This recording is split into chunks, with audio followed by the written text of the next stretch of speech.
ഒരു മൂന്നാമത്തെ കുങ്കിയാന കൂടി എത്തിയാലേ ഈ സന്നാഹം പൂർണ്ണമാവുകയുള്ളൂ. ഇപ്പോൾ ക്ഷമിക്കണം, സുരേന്ദ്രനാണ് ഇനി എത്താനുള്ളത്. വിക്രമും സൂര്യയും ആണ് ഇപ്പോൾ ദൗത്യത്തിനായി പുറപ്പെട്ടിരിക്കുന്നത്.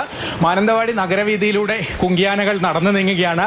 ആ ദൃശ്യങ്ങളാണ് നമ്മൾ കാണുന്നത്. അല്പസമയം മുമ്പ് വരെ ഫോറസ്റ്റ് ഐബിയുടെ കോമ്പൗണ്ടിൽ തളച്ചിരിക്കുകയായിരുന്നു രണ്ട് ആനകളെയും.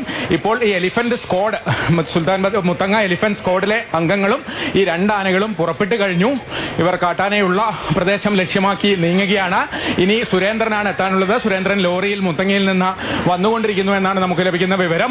ഈ ഓപ്പറേഷന് 3 കുങ്കിയാനകൾ വേണ്ടതുണ്ട്. കാരണം നമ്മൾ മുമ്പ് ദൃശ്യങ്ങളിലൊക്കെ കണ്ടിട്ടുണ്ട്, 2 ആനകൾ വശങ്ങളിലും ഒരാന പിന്നിലും നിന്നാണ് ഈ കാട്ടാനയെ ലോറിയിലേക്ക് കയറ്റേണ്ടത്. അതിൽ ഏറെ വൈദഗ്ധ്യമുള്ള കുങ്കിയാനകളാണ് ഈ വിക്രമും സൂര്യയും സുരേന്ദ്രനും ഒക്കെ മുൻപുള്ള മിഷനുകളിലൊക്കെ നമ്മൾ കണ്ടിട്ടുള്ളതാണ്. ഇപ്പോൾ മാനന്തവാടി നഗരത്തിലൂടെയാണ് ഈ കുങ്കിയാനകൾ നീങ്ങുന്നത്. മുനിസിപ്പൽ ബസ് സ്റ്റാൻഡിൻ്റെ മുന്നിലെത്തി കഴിഞ്ഞു. കാട്ടാന ഉള്ള സ്ഥലത്തേക്കാണ് പോകുന്നത്. ഔദ്യോഗികമായി ചീഫ് വൈൽഡ് ലൈഫ് വാർഡന്റെ ഓർഡർ ഇറങ്ങാൻ 2 മണിയാകുമെന്നാണ് അല്പസമയം മുമ്പ് നമുക്ക് ലഭിച്ച വിവരം. ഒറ്റ നിമിഷം കമൽ, ഇതാ ഇപ്പോ നമ്മൾ തണ്ണീർ എന്ന ആനയുടെ ദൃശ്യങ്ങൾ കണ്ടുകൊണ്ടിരിക്കുകയാണ്. തൊട്ടടുത്ത് തന്നെ വീടുകളുണ്ട്. ആന ഒന്നും കൂസാതെ ആ നഗരപ്രാന്തത്തിൽ തന്നെ, ജനവാസ മേഖലയിൽ തന്നെ നിലയുറപ്പിച്ചിരിക്കുകയാണ്. ആന മൂവ് ചെയ്യുന്നുണ്ട്. പ്രേക്ഷകർ കാണുന്നത് തത്സമയ ദൃശ്യങ്ങളാണ്.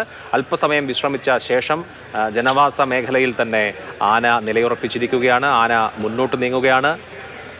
KV രാഹുൽ വിവരങ്ങളുമായി. രാഹുലിന്റെ കൺമുൻപിൽ ആന ഉണ്ടല്ലോ, എന്താണ് അവസ്ഥ?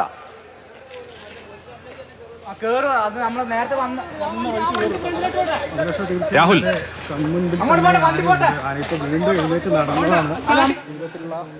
ആശങ്ക കാരണമായത്. കാരണം നമ്മൾ നേരത്തെയൊക്കെ പറഞ്ഞത് ആന അവിടുന്ന് ഭക്ഷണം കഴിക്കുന്നു, അതിനുശേഷം ആ സ്ഥലത്ത് ശാന്തനായി നിലയുറപ്പിച്ചു എന്നതാണ്. അതിനുശേഷം ആന വീണ്ടും നടന്നു നീങ്ങി. ന്യൂമാൻ കോളേജാണ് തൊട്ടടുത്ത് തന്നെ കാണുന്നത്. ആനയുടെ അവിടെ നിന്ന് ഏകദേശം ഒരു 20 മീറ്റർ പോലും ഇല്ല ന്യൂമാൻ കോളേജിലേക്ക്. റോഡാണ്, ഒരു മതിലാണ്, അതിനപ്പുറം കോളേജാണ്, ആളുകളുണ്ട്. ആ ഭാഗത്തേക്ക് ആന നടന്നു നീങ്ങി എന്നത് അല്പം എന്നല്ല ആശങ്കയായിട്ടുണ്ട്. അതുകൊണ്ട് വനം വകുപ്പിലെ ഉദ്യോഗസ്ഥർ കൂടുതൽ ജാഗ്രതയോടുകൂടി തൊട്ടടുത്ത് തന്നെയായി നേരത്തെയൊക്കെ കണ്ടതുപോലെ തോക്കുമായി നിലയുറപ്പിച്ചിരിക്കുകയാണ്. അതാ ആന വീണ്ടും നടക്കുകയാണ്. തൊട്ടടുത്ത് തന്നെയായി ഇതൊരു റോഡാണ്. ഈ വയൽ പ്രദേശത്ത് നിന്ന് ആന നിൽക്കുന്ന അവിടെ നിന്ന് തൊട്ടായുള്ളത് ഒരു റോഡാണ്. നമ്മൾ ആന നടന്നു നീങ്ങുന്ന ദൃശ്യങ്ങളിലേക്ക് തത്സമയം പോകാം. ആ ദൃശ്യങ്ങൾ, പ്രേക്ഷകർ കാണുന്ന ഈ ദൃശ്യങ്ങൾ തത്സമയ ദൃശ്യങ്ങളാണ്. ആന ഇപ്പോൾ മാനന്തവാടി നഗരപ്രാന്തത്തിലെ ജനവാസ മേഖലയിൽ തന്നെയാണ്. തൊട്ടപ്പുറത്തൊരു കോളേജിന്റെ മതിലാണ്, റോഡുണ്ട്. രാഹുൽ, ആ റോഡിന്റെ ഭാഗത്തേക്കാണ് ആന വരുന്നത്, നടക്കുന്നത് എന്ന് തോന്നുന്നു. അതെ,